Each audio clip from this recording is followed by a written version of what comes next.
C'est une anomalie, mais je ne suis pas de ceux qui prétendent être tombés dedans étant petit. À 11 ans, en 76, j'étais capable de nommer tous les ministres du cabinet de M. Lévesque. Je ne suis pas sûr que je serais encore capable aujourd'hui. Mais à l'époque, je le faisais, donc je suivais déjà un peu la chose politique. Et donc, ça a un sens particulier. On connaît l'amitié entre M. Lévesque et M. Bédard, donc ça a un sens particulier. Cela dit, je n'ai pas préparé mon intervention différemment de d'habitude, c'est-à-dire assez peu préparé. Et je vous dis pourquoi. Je pense que le pire des choses à faire, c'est d'arriver avec quelque chose de trop structuré, qui est trop un texte, qui est trop préparé, et qui est la même chose que je dirais aux gens de Chicoutimi que j'aurais dit à ceux de Drummondnières ou à ceux de Néligand samedi prochain. J'ai l'impression que l'actualité bouge à une vitesse telle qu'outre certaines grandes lignes qui demeureront toujours incontournables, si on est capable, si on réussit à le faire, ben, une certaine spontanéité peut être de bonne loi. Ça veut dire que je ne vous garantis pas le résultat. Enlevez les assiettes si vous vous endormez. Ça tâche le front au ketchup. Et je dois parler de Stéphane. Parce que Stéphane a un rôle très singulier. Le rôle de leader parlementaire, c'est pas le rôle idéal, je pense, pour au quotidien se faire toujours des amis. D'abord, parce que malgré les tapes dans le dos qu'il doit lui donner, les adversaires de l'autre bord, je pense qu'il ne l'aiment pas du tout. Et je considère que la job de Stéphane, c'est pas de se faire aimer par les adversaires. Il réussit très bien. Mais chez nous, à l'intérieur du caucus, il faut, à un moment donné, que quelqu'un qui a une compétence, une maîtrise des institutions parlementaires puisse se dresser et dire dans notre espèce de cage en bloc de pierre, parce que c'est beau vu de l'extérieur, c'est pas toujours beau vu de l'intérieur, l'Assemblée nationale, dans notre espèce de petite cage de pierre, il va falloir travailler d'une façon rigoureuse, disciplinée, parce qu'on va avoir l'air des fous. Et cette discipline-là, cette rigueur dans l'action et cette rigueur intellectuelle, c'est beaucoup le travail de Stéphane de nous donner. Ça nous fait chialer. Je vous garantis que tous les députés du caucus, à un moment donné ou un autre, à 1, 2 ou 3 ou 20, ont chialé après Stéphane. Et je vous garantis en même temps qu'on est une gang de gérants d'estrade. Imaginez un match de hockey, et là, la caméra va dans le public. Ben, le public, c'est la gang de députés en arrière de Stéphane. Sauf que des fois, pendant qu'on crie, nous, en gérant d'estrade, la caméra nous arrive d'en face, on a 3 minutes pour poser une question. Et là, on réalise que notre 3 minutes, qu'on plante une fois sur 2, lui, il vit pendant les 45 minutes de la période de questions. Puis un peu avant, puis un peu après. Passez-moi l'anglicisme, il est sur le gun. Il n'a pas le choix, tout le temps. Il n'a pas le droit d'en laisser passer une. Puis quand nous autres, on se plante, c'est qui se lève à l'Assemblée nationale pour couvrir notre top? C'est Stéphane. Et moi, je trouve cet exercice-là, d'abord, je vous assure que je ne le ferai jamais. Et je vous assure que si quelqu'un me propose ça un jour, je refuse, parce que je serais incapable de faire cette job-là. Et c'est une occasion de dire jusqu'à quel point je respecte le travail que Stéphane fait. Parce qu'une gang de nouveaux comme nous autres, parce qu'il y en a un sacré paquet là-dedans, qui n'avait pas vu l'Assemblée nationale de l'Intérieur avant d'être élu il y a moins de 3 ans, on ne serait pas capable d'agir de façon cohérente si on n'avait pas cette espèce de direction que Stéphane nous offre. Alors, moi, je salue.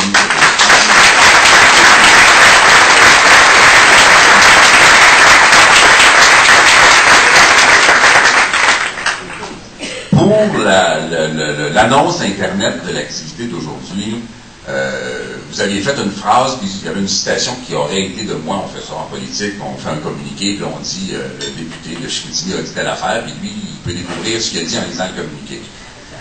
Moi, ayant toujours rédigé tous mes communiqués moi-même, avec compulsivité et mauvais caractère, j'ai dit non, je vais donner ma propre phrase. Et donc, et Dieu sait que quand on fait ça, à Québec, il faut courir après les communiqués, parce que des fois, ils sont partis, on ne sait même pas. Et donc, j'ai dit à Frédéric Côté, mon attaché politique, j'aime pas le mot attaché politique, ça fait ça qui est attaché politique. C'est mon collaborateur. Il est mon Yves-François si j'étais son Éric, mettons. Il est ma discipline. Et donc, il me dit, ben, OK, fais-la ta phrase. Et dans la phrase que je lui ai donnée, je référais au fait que on prend le fardeau de la preuve comme souverainiste. C'est assez étonnant. Les Québécois forment un peuple, personne ne conteste ça. Les Québécois forment une nation, personne ne conteste ça. Et on nous demande à nous, qui sommes un peuple, qui sommes une nation, et qui pourrions, et qui devrions, et qui allons faire comme 150 autres depuis un demi-siècle, devenir souverains, on nous impose à nous le fardeau de la preuve de dire pourquoi il faudrait qu'on devienne souverain. Et ça me choque toujours un peu parce que je me dis, pourquoi on ne devrait pas nous demander au Canada de nous justifier pourquoi on resterait dans le club? Pourquoi devrait-on continuer à assujettir une partie beaucoup trop importante des décisions qui concernent notre propre existence au choix et à la juridiction des autres?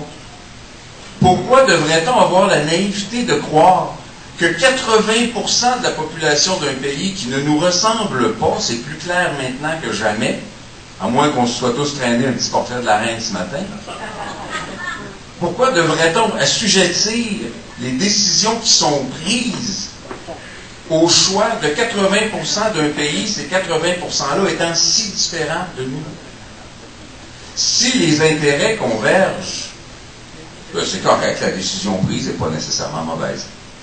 Mais si les intérêts divergent, si c'est l'hydroélectricité ou les sables bitumineux, le 80%, il va décider pour qui? Il va trancher au bénéfice de qui? Si c'est l'hydroélectricité du Québec, et 3,7 milliards pour Churchill Falls, le gouvernement du Canada, il décide en faveur de qui? Avec notre argent et nos votes. Mais il décide en faveur de qui? Lorsqu'effectivement, il décide de se faire un party à grands coups de portée de la reine, c'est décidé pour les Québécois, ça? J'ai des doutes. Et sur un ensemble d'autres décisions, on n'est jamais si bien servi que par soi-même, on pourra en faire une action de démocratie. Alors pourquoi devrions-nous, nous, faire la preuve que c'est mieux d'être souverain, alors que la souveraineté est la normalité? Si on renversait le fardeau de la preuve, normalement, mais s'ils ne le font pas, il doit y avoir des bonnes raisons, on serait un Tanguy, là. Il faudrait à un moment donné que le Canada dise non, non, partez, arrangez-vous. Après tout, on lui coûte si cher que ça, parce que si on les écoute par la péréquation, nous sommes un peuple d'assistés sociaux. Ben, mettez-nous à la porte. Sauf que j'aimerais pas ça qu'on parte parce qu'on se fait mettre à la porte. Pour une simple raison de dignité, il me semble préférable que lorsqu'on arrive à la... C'est pas la fin de l'adolescence, puis je pense pas qu'on a déjà été incapable d'être souverain. Je pense qu'on aurait pu le rester en 1760 si on n'était pas souverain, mais on aurait pu rester entre nous en 1760 si l'histoire en avait décidé autrement.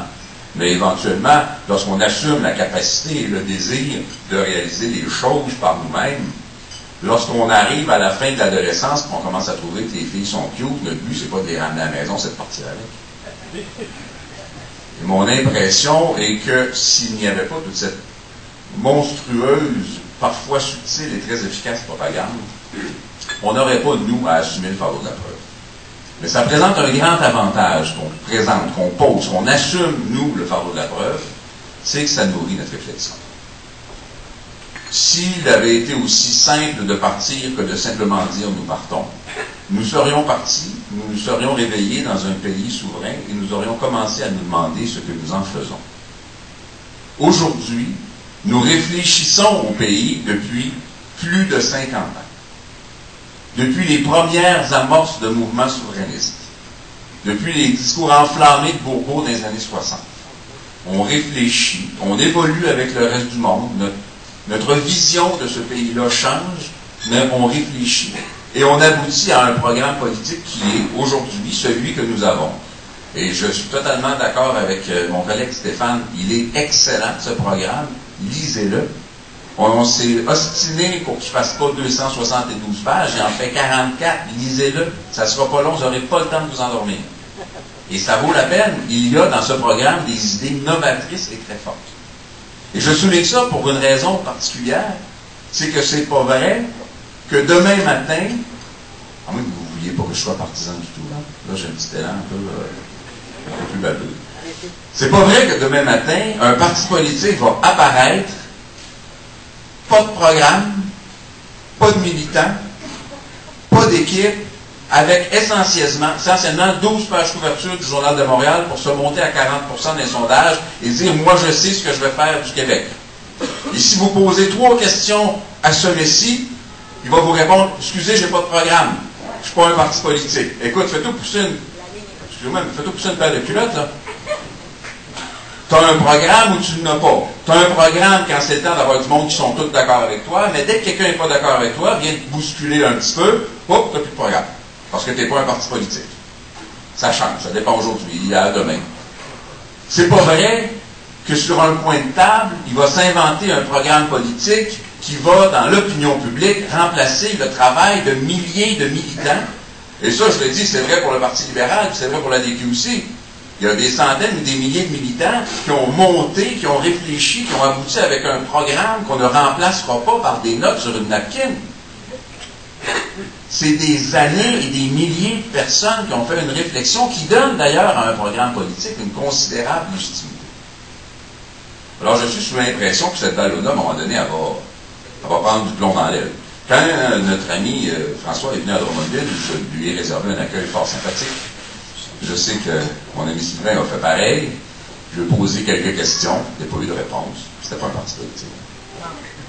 Malheureusement, pour le pas parti politique, il a fait pas. Et qui d'ailleurs, je dis, excusez, me fait plaisir, il a reçu des centaines de curriculum vitae pour son pas parti politique. Ça n'a pas dû être fort. Parce qu'il a pris le téléphone et il s'est mis à appeler plein de monde à Drummondville à la recherche de candidats. Il n'a pas encore pogné personne. Je ne présume de rien. Mais il n'y a pas encore personne. C'est-à-dire que la personne qui sera candidate pour le parti qui n'est pas un parti à Drummondville sera en bas de la liste. Ça ne sera pas flatteur. Excuse-nous, c'est toi notre candidat, on n'a pas pogné de meilleur. Alors, le grand succès est peut-être une ballonne. Vous savez, dans la plupart des endroits où il est allé, d'ailleurs, il y avait moins de monde qu'ici. Puis la moitié de la salle, c'était des adversaires qui venaient de le planter. Ça ne coûtait rien. Allez, on peut mettre les choses dans leur juste proportion, là.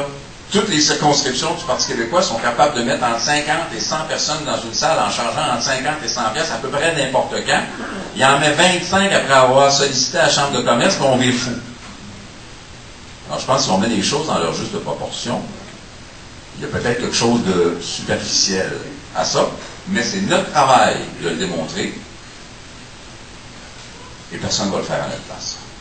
Ne laissons pas passer les arguments, par exemple, parce qu'il y a beaucoup de recrutement qui s'est fait à la coalition dans les derniers jours.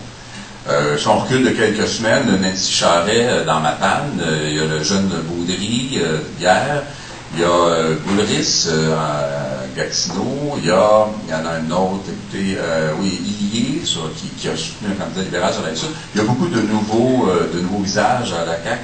C'est tous des visages libéraux. Pas sûr qu'il va venir chercher beaucoup de monde au Parti québécois. Parce qu'effectivement, et c'est compréhensible, les pouvoirs, au sens réel exercice de pouvoir, j'ai de l'argent, je ferme la porte, on va se parler d'en face, les pouvoirs qui animent le Parti libéral ont un peu renoncé à cette version-ci du Parti libéral et ils ont transféré leur bille vers un succès d'année au Parti libéral qui essentiellement est la coalition de François Legault. Les intérêts derrière cette organisation sont les mêmes intérêts que derrière le Parti libéral et la présence de Charles Sirois n'est pas un hasard là-dedans. Cela dit, j'ai une grande nouvelle pour vous. Il y a une rumeur qui court, il semblerait, puis c'est pas rien, qu'il y a un pays sur la planète qui est en voie de se disloquer. C'est pas rien, un pays qui existe, là, un pays bien réel qui peut casser en deux. C'est une nouvelle à l'échelle géopolitique importante. Si ce pays-là est un pays du G8, je pense qu'on comprend que c'est gros, là. Un pays parmi les 8 économies les plus puissantes au monde qui pourrait se fracturer, ça doit faire dresser l'oreille dans beaucoup d'ambassades, dans beaucoup de comités de réflexion. Si ce pays-là a la plus longue frontière commune entre 2 pays au monde et que le voisin, c'est les États-Unis d'Amérique, il doit y avoir des gens qui se posent de sérieuses questions. Si un pays qui a l'importance planétaire que le Canada prétend avoir, qui pourrait être séparé en 2 ou 72, une fois que la nôtre soit partie, on s'en fout, en 2 entités distinctes, en termes de politique internationale, en termes de géopolitique, en termes de politique économique, bien au-delà de notre chez nous, c'est majeur. C'est assez majeur pour qu'on doive supposer qu'il y a des gens qui ne sont pas d'accord avec ça. Tu sais, c'est pas Jean Charest qui veut pas que le Québec se sépare. Jean Charest, c'est un lobbyiste. C'est un gars qui fait des relations publiques qui, pour l'instant, est sur le payroll du fédéral. Directement ou indirectement. Et donc, et d'ailleurs, une lutte qui a été faite et qui en finit plus d'aboutir, il reçoit toujours 75 000 par année des donateurs du Parti libéral. C'est strictement un lobbyiste, c'est loin d'être un joueur de grande envergure, à tous égards, intellectuellement ou autre. Mais nous, c'est lui qu'on donne en face à l'Assemblée nationale. Donc on pense que notre adversaire, c'est Jean Charest. Jean Charest, il y a des ficelles accrochées partout. Les décisions se prennent ailleurs. Les analyses sur comment on fait pour faire obstacle au mouvement souverainiste se prennent ailleurs. Tout à l'heure, j'en parlais avec M. Bédard. On nous met des sondages au visage à toutes les quelques semaines. Plus ça va mal, plus les sondages sont fréquents. Ça fait du bien de voir qu'il n'y en a pas eu depuis quelques semaines. J'irais même un peu plus loin que ça. Si on en avait les moyens, on serait continuellement en sondage. Pourquoi? Parce que ça prend pas grand-chose. Ça prend une douzaine de téléphonistes, un système Internet, et les vrais sondages sont ceux que tu diffuses, que tu diffuses pas d'ailleurs. Parce que tu fais une analyse statistique d'une réalité. Et lorsque tu fais un sondage dans le but de diffuser, et que tu appelles le sondeur et que tu lui commandes le sondage c'est une business, il est pas fou, il veut plaire à celui qui l'a engagé. Celui qui l'a engagé, c'est Jessica, puis tu lui donnes un sondage qui met le PQ en avant, ben peut-être qu'il va s'essayer avec quelqu'un d'autre à un moment donné. C'est une business, là. C'est des agences de marketing. Un vrai sondage, c'est quelque chose que tu ne rends pas public. Le Parti québécois fait tout le temps des sondages, autant qu'on peut. On ne révèle pas les résultats des sondages. Et pourtant, des fois, on y aurait intérêt. Et donc, il y a des gens qui ont des moyens largement suffisants pour faire des sondages à peu près en continu et qui ont une opinion, qui n'ont pas une opinion, qui ont un portrait précis de l'opinion publique de façon à peu près continuelle. Et ces gens-là, puisqu'ils ne nous en ont pas envoyé dans les dents depuis quelques semaines, doivent avoir une réalité moins joyeuse. On peut spéculer sur les raisons, et on ne doit surtout pas, je pense, être triomphaliste. On ne doit pas s'imaginer que là, on est parti pour la gloire. À mon très humble avis, s'il y avait des élections demain matin, nonobstant ce qui est écrit dans les journaux, je pense qu'on n'est pas dans le trou. Je pense que dans une lutte qui serait probablement une lutte à trois, on émergerait gagnant. Mais ça change tellement d'un jour à l'autre qu'on n'a jamais le droit de ralentir une fraction de seconde. Et je dirais que dans les dernières semaines, même s'il est très clair pour des gens qui vivent à l'intérieur du Parti québécois, qu'on vit dans une atmosphère beaucoup plus sereine, qu'on a, comment dire, je pense dans l'histoire du parti, une adoption d'un programme à l'unanimité, je ne suis pas sûr que ça s'est vu. L'unanimité, là. Même pas un grognon dans le coin, là. L'unanimité dans le programme du Parti québécois entériné, ça vous donne une idée. Et si, lorsqu'on vote sur quelque chose qui est contesté, les journalistes se mettent en ligne pour crier que c'est un vote de confiance sur le chef, bien, permettez-moi de dire que si le Conseil national du Parti québécois adopte le programme à l'unanimité, c'est également un vote de confiance au chef. Intéressant. Et ça, à l'interne, nous, on le sent. On le sait, on n'a pas ces problèmes-là. Quand on est capable de commencer à gratter des plus petits bobos, c'est parce que les gros font pas mal.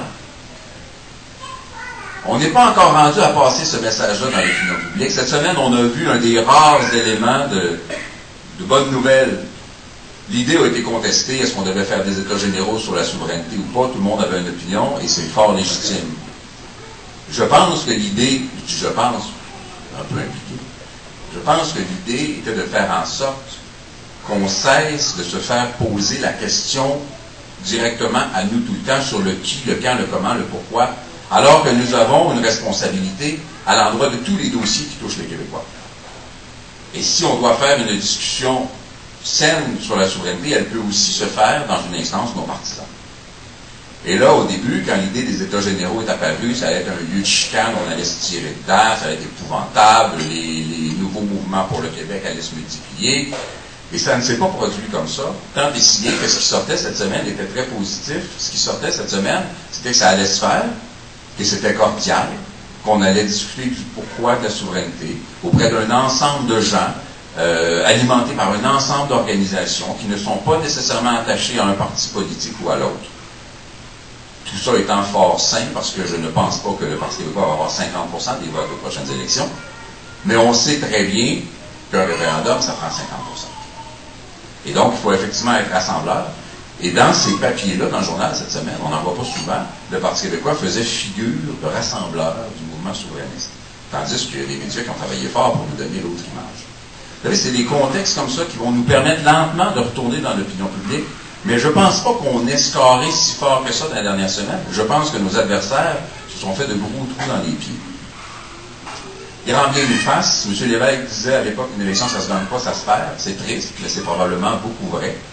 Je pense que le Parti libéral peut bien descendre, mais il est rendu tellement bas qu'il reste plus beaucoup de points à échapper. Je pense que M. Legault, qui est le succédané au Parti libéral, n'a pas monté depuis la dernière fois où il a été sondé. Je soupçonne qu'il aurait pu descendre, et donc ça définirait une atmosphère politique extrêmement différente. Le principe qui veut d'ailleurs que dans un sondage Parti québécois versus Parti libéral, à pourcentage égal, on gagne. Pourquoi? Parce que notre pourcentage de soutien chez les francophones est beaucoup plus élevé. Ce raisonnement-là s'applique aussi au groupe de M. Legault. Notre vote reste fortement concentré dans les comtés à forte majorité francophone. Vous savez, ces comtés qu'on veut bilinguiser doucement après avoir bilinguisé Montréal.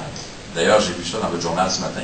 Il y avait une protestation sur une plaque commémorative seulement en anglais. Ils voulaient commémorer entre eux autres, je suppose. Et donc, cette réalité-là nous permet de supposer que si on continue à faire notre travail comme il faut, on s'en va dans la bonne direction. Mais notre travail, c'est quoi?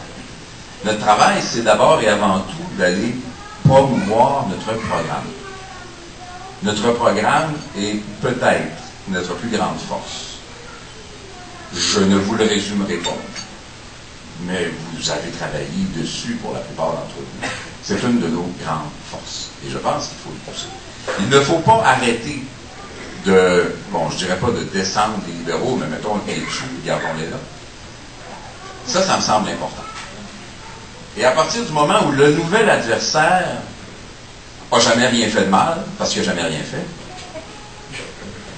c'est vrai, c'est souvent pas méchant, ça nous amène sur la possibilité d'avoir un débat sur les idées davantage. On pourra pas, on va reprocher quelques contrariétés dans ce qu'il a dit, parce qu'après tout, il a déjà dit qu'il n'y avait aucun avenir pour le Québec, même à court terme, à l'intérieur du Canada. Alors, on peut toujours bien lui rafraîchir la mémoire. Mais cela dit, on pourra avoir un débat davantage sur les idées. Et moi, je suis convaincu, et je pense que ça a toujours été le cas depuis que le Parti québécois existe. Quand le débat va sur les idées, nous gagnons. Et donc, toutes ces petites raisons-là mises ensemble nous donnent le droit davantage que cet été d'être optimiste. Je ne sais pas, ça a été quand votre première activité ici après l'été? Chez nous, ça fait quelques semaines à peine. Et là, avant le Conseil national du 1er octobre, et avant la première activité dans une circonscription, on a tous l'impression qu'on a une jambe dans le plâtre, qu'on s'est fait mal un peu pendant l'été. On s'est fait mal pendant l'été, c'est vrai. Et, fantastique, un train en roulette, ça demande une concentration supplémentaire. Si jamais je vous fais une confidence que je me penche, on se retrouve en bas. Et les premières activités qu'on a refaites entre nous, on s'est rendu compte, chez moi c'était clair, on s'est rendu compte qu'on n'avait pas perdu de joie, qu'on n'avait pas perdu le goût d'être ensemble, qu'on n'avait pas perdu le goût de travailler. Et après ça, on s'est retrouvé dans un conseil national où on s'est rendu compte qu'on était plus solidaires que jamais. Et donc, on est encore la plus puissante organisation politique au Québec. Je ne parle pas des 12 spécialistes dans un bureau chez National en haut, là. Je parle d'une organisation politique qui est alimentée par ses militants. On est encore la plus grosse organisation. Et donc, je pense que tous les éléments militent en faveur de ce que nous voulons faire. Là arrive une question qui arrive tout le temps, éventuellement, surtout lorsqu'on va voir les jeunes. Oui, mais pourquoi faire la souveraineté puisqu'on a accepté le fardeau de la preuve? Et ça, on a parlé souvent de moderniser le discours souverainiste. Je n'irai pas me mettre trop en faux contre l'idée de moderniser le discours souverainiste, mais je vous dirais ceci. Il y a des choses fondamentales dans l'idée de souveraineté qui n'ont pas changé. Et je ne suis pas spécialiste en histoire ancienne, mais je vous dirais que lorsque les Grecs ont sorti les Perses de la Grèce et sont devenus indépendants, c'était pour les mêmes raisons qu'on veut le faire aujourd'hui. Un peuple devient indépendant pour être libre. Il n'y a pas, et il n'y aura jamais d'autre raison que la raison de la liberté. Et ça, on peut l'articuler, on peut le décliner sur tous les tons, sur toutes les tribunes, mais fondamentalement, la souveraineté, c'est le désir d'une gang qui se reconnaît comme étant une gang, puis qui dit on va décider nous autres mêmes de ce qu'on fait. C'est d'une normalité banale, plate pour à peu près tous les autres, tellement que je me dis, faire de la politique, si on n'avait pas l'enjeu de la souveraineté, je me demande si c'est intéressant. Le lendemain matin, on va peut-être, bon, la souveraineté, c'est pas le soir du référendum gagnant, ça c'est le parti. La souveraineté, c'est le lendemain. La souveraineté, c'est ce qu'on construit à partir de là. Mais tous les gens qui font de la politique au quotidien et qui n'ont pas d'autre enjeu que d'administrer leur État, ça peut être plate. Imaginez le droit de rêver que nous avons, nous qui sommes porteurs de l'idée de souveraineté, qui a toujours été la même. Dans les caractéristiques de ne pas trop préparer mes affaires, je ne sais pas comment de temps je parle, donc quand ça commence à être long, vous me le dites. C'est bon, hein, 5 minutes. Des fois, j'ai peur de manquer de choses aussi. Fait que... OK. Et j'adore les questions, mais ça va être plus contrôler ça. Je suis sûr de parler de quelque chose qui intéresse au moins une personne quand il y a une question. Durant qu'il y avait une tournée qui s'appelait l'ABCD, maintenant ça serait la BCD. Je parlais d'une histoire que j'avais inventée, qui était l'histoire du vieux mononcle. Et je l'ai, à un moment donné, j'ai sabordé le vieux mononcle, mais l'actualité ramène le vieux mononcle. Je disais qu'on a tous un vieux mononcle qui vit sur une terre reculée. Le vieux mononcle a l'air pauvre. Il chauffe un vieux pick-up rouillé, il porte une vieille salopette trouée au coude, il fume des cigarettes de rhum, il mange des bines. Tu sais, il n'a pas l'air trop prospère, le mononcle. Et pourtant, le vieux mononcle, il est très riche. Il est très riche, pourquoi? Parce qu'il a une grande terre. C'est une richesse extraordinaire. Les Québécois sont beaucoup comme le vieux mononcle qui a une grande terre. Et là, on le sait plus que jamais, on le voit plus que jamais, parce qu'à des fins politiques, puis pour faire plaisir à des amis, on est en train de l'ouvrir, de l'éventrer, notre grande terre, et de prendre tout ce qu'il y a qui a de la valeur dedans, et de le donner à l'étranger en échange de jobs temporaires. Ça, c'est l'économie d'abord. C'est quand même fascinant. Cette reconnaissance que nous avons des amis comme des ennemis, que la terre, le territoire québécois est à ce point-là riche. Et pas seulement riche pour ce qu'il y a dedans, riche à cause de son potentiel en énergie renouvelable. Cette richesse extraordinaire est à nous, fait que nous sommes une nation très riche, mais qu'on essaie de nous faire croire qu'on n'est pas capable de fonctionner seul. Cette richesse-là peut être exploitée avec nos propres compétences. On l'a démontré. La nation québécoise s'est dressée beaucoup autour de l'épine dorsale qu'Hydro-Québec était devenue pour nous suite à la nationalisation. On l'a démontré, et pourtant aujourd'hui, il faudrait qu'on pense qu'il faut que ce soit des étrangers qui viennent développer ou exploiter nos ressources, parce qu'on ne serait pas capable. C'est une aberration.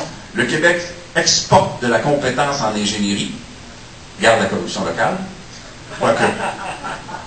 Mais on ne serait pas capable de développer nous-mêmes. En fait, le principe est fort simple. Éventrons, sortons, exportons.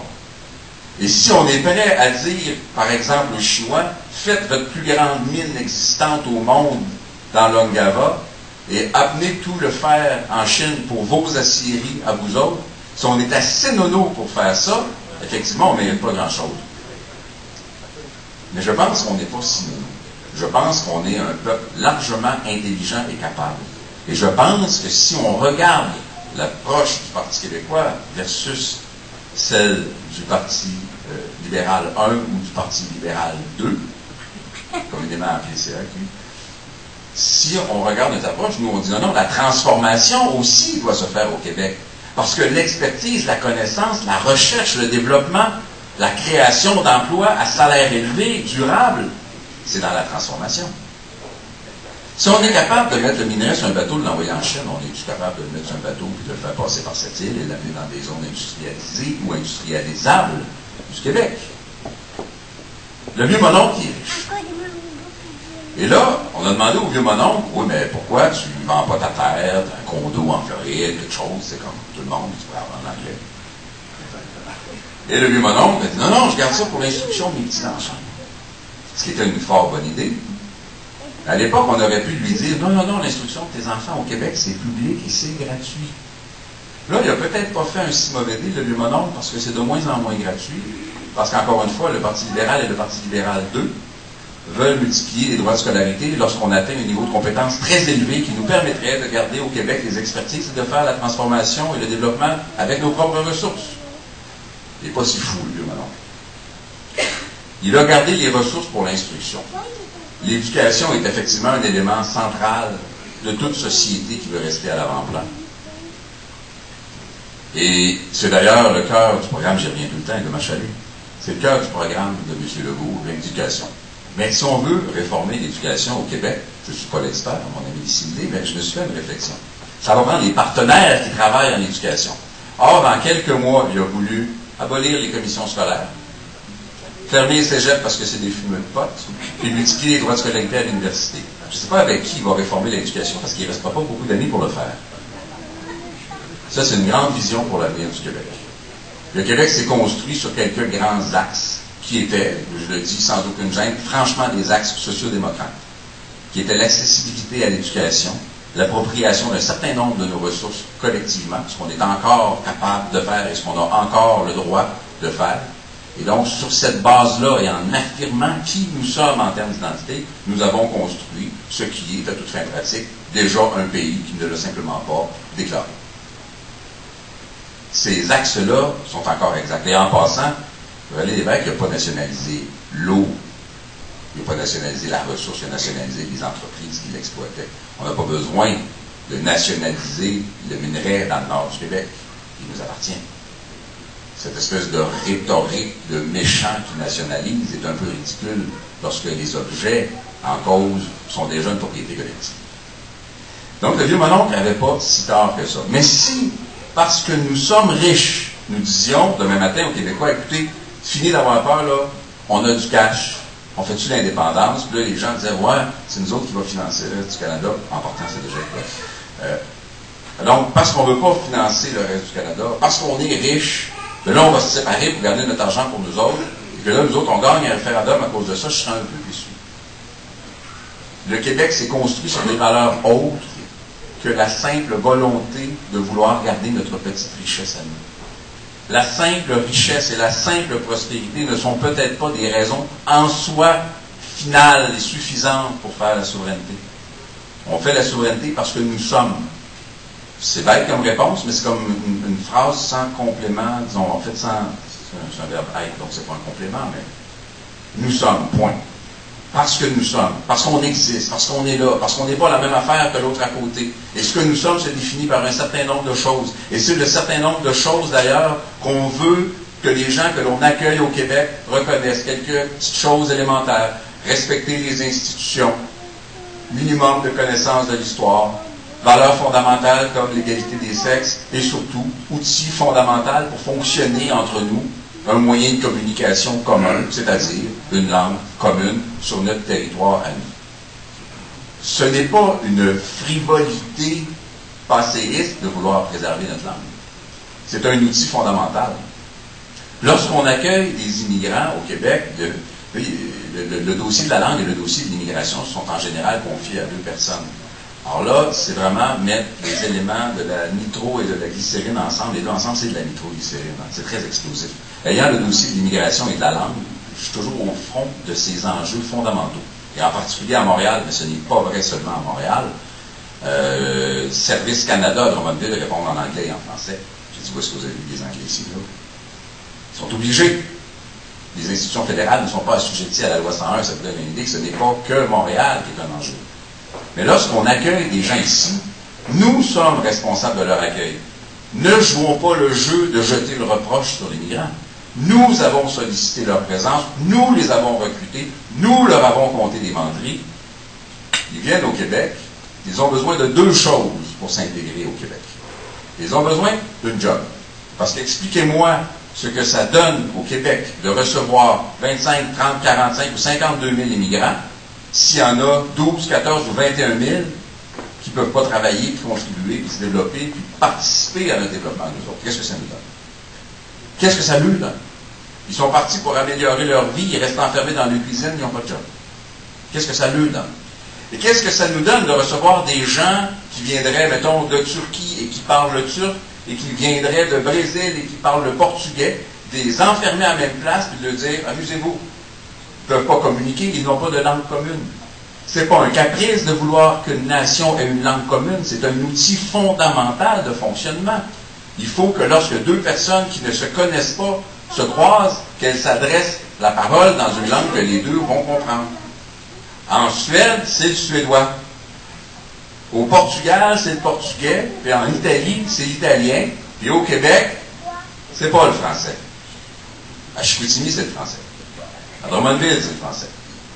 À Montréal, c'est pas le français. De facto, Montréal est une ville bilingue. Et effectivement, quand on échappe Montréal, on échappe la région de Montréal. Et après ça, nous, on est quoi à Drummondville? On est des colons qui parlent français. Parce que la vraie affaire, c'est en anglais. Et là, on se fait dire 1000 niaiseries. Si tu ne parles pas anglais, tu n'auras jamais de job intéressant. D'abord, on a fait venir des immigrants au Québec en lui disant, vous parlez français, c'est extraordinaire, soyez les bienvenus.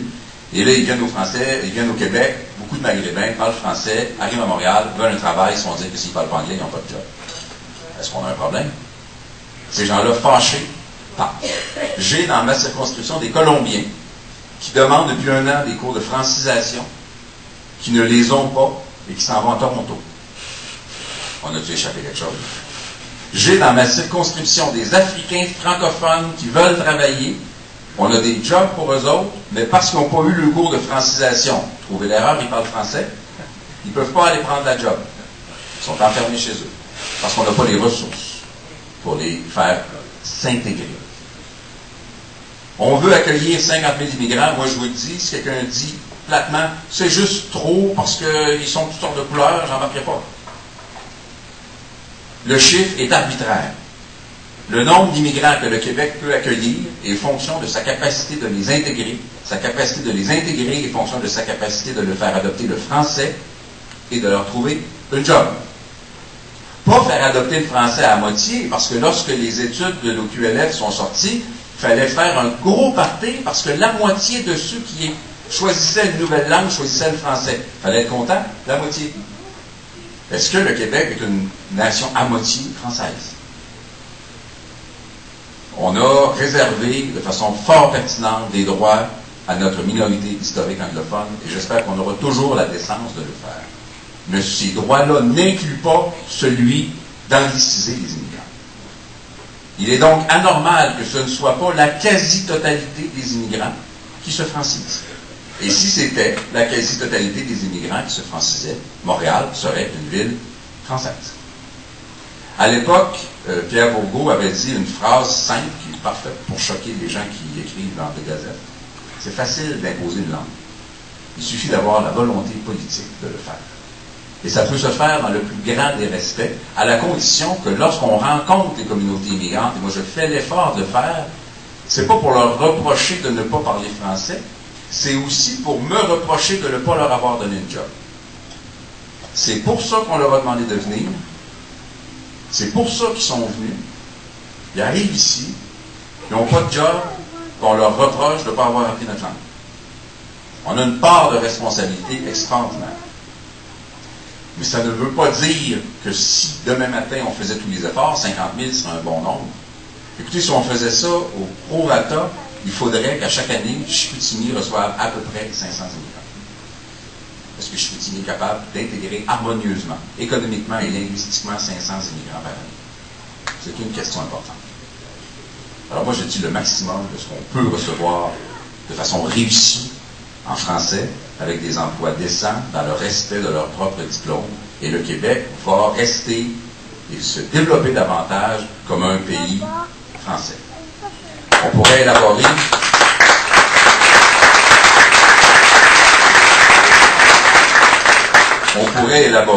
le point commun, je dirais, avec tous les éléments de nos politiques linguistiques qui nous ont fait reculer. C'est une sorte de complexe qu'on a. Si vous allez, c'est pas vrai que tous les Italiens parlent anglais. C'est pas vrai que tous les Suédois parlent anglais. Dans le commerce, dans le transport, dans le tourisme, C'est clair. C'est clair que tout ce monde-là parle anglais, parce que c'est nécessaire dans l'exercice de leur profession. Mais sortez des ruelles un peu, et si vous allez au garage, puis que le garagiste n'est pas capable de vous répondre en français, que vous ne parlez pas anglais, le problème, c'est pas vous, c'est le garagiste. Il n'est pas normal que nous acceptions de se faire infliger un complexe qui n'est pas mérité. Nous avons le droit le plus légitime de nous respecter nous-mêmes avec la conviction que ce respect-là sera contagieux et qu'il sera partagé par quelqu'un qui débarquera de l'avion et qui ne se fera pas dire « ici c'est en français, le journal est en anglais ».